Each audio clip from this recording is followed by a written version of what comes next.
ಬೆಂಗಳೂರಿನಲ್ಲಿ ಜಾಗ ಖರೀದಿ ಮಾಡೋ ಮುಂಚೆ 100 ಸರಿ ಯೋಚನೆ ಮಾಡಬೇಕು, ಮೈಯೆಲ್ಲ ಕಣ್ಣಾಗಿರಬೇಕು. ಯಾಕೆ ಅಂದ್ರೆ ಸರ್ಕಾರಿ ಜಾಗಕ್ಕೂ ನಕಲಿ ದಾಖಲೆಯನ್ನ ಸೃಷ್ಟಿಸಿ ಮಾರಾಟ ಮಾಡಿ ಯಾಮಾರಿಸಲಾಗ್ತಿದೆ.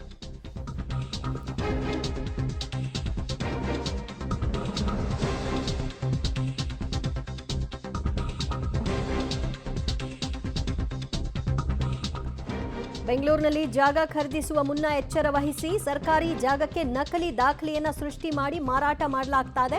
ಡೆಮಾಲಿಷನ್ ಸುಳಿವು ಸಿಕ್ಕಿಯೇ ಮಾರಾಟ ಮಾಡ್ತಿದ್ದಾರೆ ಅನ್ನೋದು ಮತ್ತೊಂದು ವಿಚಾರ. ಕೋಗಿಲು ಬಳಿಕ ಥಣಿಸಂದ್ರ ಭೂಗಳ್ಳರ ಮಾಫಿಯಾ ಬಟಾ ಬಯಲಾಗಿದೆ. ಬಿಡಿಎ ಜಾಗವನ್ನ ಲಕ್ಷ ರೂಪಾಯಿಗೆ ಮಾರಿರ್ತಕ್ಕಂತಹ ಗ್ಯಾಂಗ್ ಒಂದಿದೆ.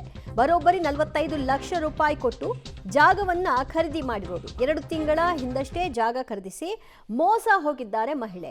ನಮ್ಮ ಬಳಿ ಎಲ್ಲ ದಾಖಲೆ ಇದೆ ಅಂತ ಈಗ ಕಣ್ಣೀರು ಹಾಕಿ ಏನೂ ಪ್ರಯೋಜನ ಇಲ್ಲ. ಸದ್ಯ ಜಾಗ ಮಾರಾಟ ಮಾಡಿದ್ದವರ ವಿರುದ್ಧವೂ ಕೂಡ FIR ದಾಖಲಾಗಿದೆ. ಫಾತಿಮಾ ಖಾನ್, ಆರಿಫ್ ಮುದಾಸಿರ್ ವಿರುದ್ಧ FIR ಆಗಿದೆ. ವರ್ಷದಿಂದ ಬಿಡಿ ಅವರು ಎಲ್ಲಿ ಹೋಗಿದ್ರು, ಮಲ್ಕೊಂಡಿದ್ರು ಅವರು ಇಲ್ಲ ಗೌರ್ಮೆಂಟ್ ಅವರು. ಕೋಗಿಲು ಲೇಔಟ್ನಲ್ಲಿ ಭೂಗಳ್ಳರ ಮಾಫಿಯಾ ಇತ್ತು. ಥಣಿಸಂದ್ರದಲ್ಲೂ ಕೂಡ ಅದೇ ರೀತಿ ಆಗಿದೆ. ಈ ಜಾಗವನ್ನ ಏನ್ ನೋಡ್ತಾ ಇದ್ದೀರಾ, ಇಲ್ಲಿ ಇವ್ರು ಹೇಳ್ತಾ ಇರುವಂತದ್ದು ಸ್ಥಳೀಯರ ಪ್ರಕಾರ ಕಳೆದ 2 ತಿಂಗಳ ಹಿಂದೆ ಈ ಜಾಗವನ್ನ ಮಾರಿದ್ರು ಬ್ರೋಕರ್ಗಳು. ಜೊತೆಗೆ ಆ ಮಾಲೀಕರು ಯಾರಿದ್ದಾರೆ, ಜಾಗ ನಂದು ಅಂತ ಹೇಳ್ಕೊಂಡು ತರಾತುರಿಯಲ್ಲಿ ಮಾರಾಟವನ್ನ ಮಾಡ್ತಾರೆ ಫಾತಿಮಾ ಅನ್ನುವರು. ಅದಾದ ಬಳಿಕ 2 ತಿಂಗಳಿಗೆ ಡೆಮಾಲಿಷನ್ ಆಗುತ್ತೆ. 45 ಲಕ್ಷವನ್ನ ಕೊಟ್ಟು ಈ ಜಾಗವನ್ನ ಖರೀದಿ ಮಾಡಿರ್ತಾರೆ. ಸೊ ಹಾಗಿದ್ರೆ ಮೊದಲೇ ಗೊತ್ತಿತ್ತ, ಸುಳಿವಿತ್ತ ಈ ರೀತಿ ಅನ್ನುವಂಥದ್ದು. ಇನ್ನೊಂದು ಕಡೆಗೆ ಇದು ಒಂದ್ ವೇಳೆ ಬಿಡಿಯದ್ದೇ ಜಾಗ ಅಂತ ಆದ್ರೆ ಹೇಗೆ ಮಾರಾಟ ಆಗುತ್ತೆ ಅನ್ನುವಂಥದ್ದು ಒಂದು ಕಡೆ ಆದ್ರೆ, ಇನ್ನೊಂದು ಕಡೆ ಇವ್ರ ಹತ್ರ ದಾಖಲೆಗಳಿದಾವೆ. ಬ್ಯಾಟರಾಯನಪುರ ಕಂದಾಯ ಇಲಾಖೆ ಅಧಿಕಾರಿಗಳು ಆ ಜಾಗಕ್ಕೆ ECಯನ್ನ ಕೂಡ ಕೊಡ್ತಾರೆ. ಅಲ್ಲೇ ಸಬ್ ರಿಜಿಸ್ಟ್ರಾರ್ ಕಚೇರಿಯಲ್ಲಿ ಆ ಜಾಗವನ್ನ ನೋಂದಣಿ ಕೂಡ ಆಗಿರುತ್ತೆ. ಹಾಗಿದ್ರೆ ಇದು ಹೇಗೆ ಸಾಧ್ಯ? ಒಂದ್ ವೇಳೆ ಬಿಡಿಎ ಜಾಗ ಅಂತ ಆದ್ರೆ ಈ ರೀತಿಯ ದಾಖಲೆಗಳು ಈ ಖಾತಾ ಮಾಡೋದಕ್ಕೆ ಹೇಗೆ ಸಾಧ್ಯ ಅನ್ನುವಂಥದ್ದು ಇವರ ಪ್ರಶ್ನೆಯಾಗಿದೆ. ಸೊ ಮಾತಾಡ್ಸೋಣ.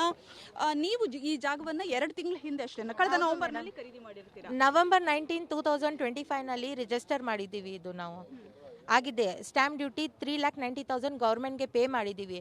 ತಗೊಳ್ಳೋದು ಮುಂಚೆ ಡಾಕ್ಯುಮೆಂಟ್ಸ್ ಎಲ್ಲ, ಇದು ಮನೆಯದು ಡಾಕ್ಯುಮೆಂಟ್ಸ್ ಎಲ್ಲ ತಗೊಂಡು ಹೋಗ್ಬಿಟ್ಟು ನಾವು ಸಬ್ ರಿಜಿಸ್ಟರ್ ಆಫೀಸ್ನಲ್ಲಿ ತೋರಿಸಿದ್ದು. ಕ್ಲಿಯರ್ ಇದೆ ಇಲ್ಲ ಅಂತ. ಕ್ಲಿಯರ್ ಇದೆ ರೆವಿನ್ಯೂ ಸೈಡ್ ಅಂತ ಹೇಳಿಬಿಟ್ಟು ಅಪ್ರೂವಲ್ ಕೊಟ್ಟಿದ್ದವರು. ಅದಾದಮೇಲೆ ನಾವು ಬಂದುಬಿಟ್ಟು ನಮ್ದು ಏನಿದೆ ದುಡ್ಡು ಅದಾಗ್ಬಿಟ್ಟು ಸ್ವಲ್ಪ ಜ್ಯುವೆಲ್ರಿ ಇತ್ತು, ಮದುವೆದು, ನಮ್ಮ ಹುಡುಗಿದ ಮದುವೆ ಮಾಡೋಕ್ಕೆ ಇಟ್ಟಿದ್ದು. ಆ ಜ್ಯುವೆಲ್ರಿ ತೊಗೊಂಡೋಗ್ಬಿಟ್ಟು ಮನಾಪುರಂನಲ್ಲಿ ಇಟ್ಬಿಟ್ಟು ಹ್ಯಾಂಡ್ ಲೋನು ಒಂದು 7-8 ಲ್ಯಾಕ್ಸ್ ಹ್ಯಾಂಡ್ ಲೋನ್ ಮಾಡಿದ್ದೀವಿ. ಎಲ್ಲ ತೊಗೊಂಡೋಗ್ಬಿಟ್ಟು ರಿಜಿಸ್ಟರ್ಗೆ, ಓನರ್ಗೆ ಕೊಟ್ಬಿಟ್ಟು ರಿಜಿಸ್ಟರ್ಗೆ ಪೇ ಮಾಡಿಬಿಟ್ಟು ತೊಗೊಂಡಿರೋದು. ಇದು ಇವಾಗ 2 ಮಂತ್ಸ್ ಕಂಪ್ಲೀಟ್ ಆಗ್ತಾ ಇರೋದು, ಇನ್ನೂ ಕಂಪ್ಲೀಟ್ ಆಗಿಲ್ಲ. ಅಲ್ಲಿ ಬಂದ್ಬಿಟ್ಟು 45 ಲಕ್ಷ ಬರೀ ಓನರ್ಗೆ ಕೊಟ್ಟಿದ್ದೀವಿ. ಇದು ಸ್ಟ್ಯಾಂಪ್ ಡ್ಯೂಟಿ, ಈ ಖಾತಾ ಎಲ್ಲ ಸರ್ವಿಸ್ ನಮಗೆ 50 ಲಕ್ಷ ಆಗಿದೆ ಮೇಡಮ್. 6 ಲ್ಯಾಕ್ಸ್ ನಾವು ಇದು ಮನೆ ರೆನೋವೇಷನ್ ಸ್ವಲ್ಪ ಆಲ್ಟ್ರೇಷನ್ ಎಲ್ಲ ಮಾಡಿಸಿದ್ದು, ಅದಕ್ಕೆ ಆಗಿದೆ. ಇದು ಇವಾಗ ಬಂದ್ಬಿಟ್ಟು ನಿಮಗೆ ಇಲ್ಲಿ ಈ ಜಾಗ ಇದೆ ಅಂತ ಹೇಳ್ದವ್ರು ಯಾರು? ಯಾವ ಬ್ರೋಕರ್ಗಳ ಥ್ರೂ? ನಾವು ಬ್ರೋಕರ್ ತೋರಿಸಿದ್ದು ನಮಗೆ. ಇದು ಮನೆ ಓನರ್ ಹತ್ರ ಹೋಗ್ಬಿಟ್ಟು ಮೀಟ್ ಮಾಡಿಸಿದ್ದು ಫಾತಿಮಾ ಅವರು ಡಾಕ್ಯುಮೆಂಟ್ ಸೆಟ್ ಕೊಟ್ಟಿದ್ದು ನಮಗೆ. ತೊಗೊಂಡು ಹೋಗ್ಬಿಟ್ಟು ನಾವು ಅಲ್ಲಿ ಸಬ್ ರಿಜಿಸ್ಟರ್ ಆಫೀಸ್ನಲ್ಲಿ ವಿಚಾರಿಸಿದ್ದು. ಅವರು ರೆವೆನ್ಯೂ ಸೈಡ್ ಕ್ಲಿಯರ್ ಇದೆ ಅದು ಡಾಕ್ಯುಮೆಂಟ್. ಈಗ ನೀವು ಮೋಸ ಆಗಿದೆ ಅಂತ ದೂರು ಕೊಟ್ಟಿದ್ದೀರಾ? ಮೋಸ ಆಗಿದೆ ಮೇಡಮ್. ಎಲ್ಲಿಂದ ಆಗಿದೆ? ನಾವು ಹೋಗ್ಬಿಟ್ಟು ಇದು ಡಾಕ್ಯುಮೆಂಟ್ಸ್ ಎಲ್ಲ ಗೌರ್ಮೆಂಟ್ಗೆ ತಾನೇ ತೋರಿಸಿದ್ದು. ಅವ್ರು ನೋಡಿದ ತಕ್ಷಣ ಇದು ಥಣಿಸಂದ್ರನಲ್ಲಿ BDA ಅಂಡರ್ ಬರುತ್ತೆ ಅಂತ ಯಾಕೆ ನಮಗೆ ಅಲ್ಲಿ ಹೇಳಿಲ್ಲ ಅವರು. ಅಲ್ಲೇ ಅವರು ಸ್ಟಾಪ್ ಮಾಡ್ತಾ ಇದ್ರು. ನಾವು ತಗೊಳ್ತಾನೆ ಇರಲಿಲ್ಲ ಇದು ಪ್ರಾಪರ್ಟಿ.